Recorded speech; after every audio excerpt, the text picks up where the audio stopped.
Well, hey guys, here's that mirror that I went and got at the dollar store.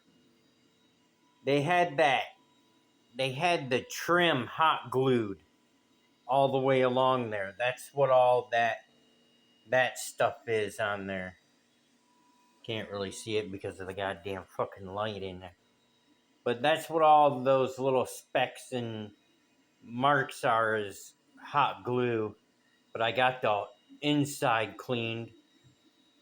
And then I'm reprinting that robot, but I had to shrink it just a little bit. And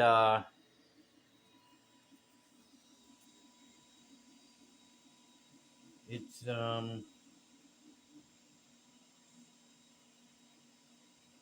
it's doing a really, really, really good job.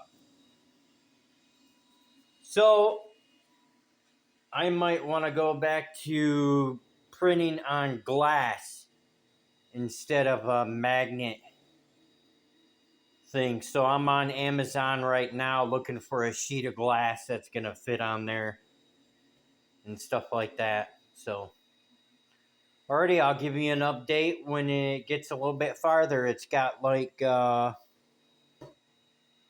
hours to go, 8, 9 hours or something like that. So I'll be back probably in 4 hours or something like that. So alrighty, you guys have a good one.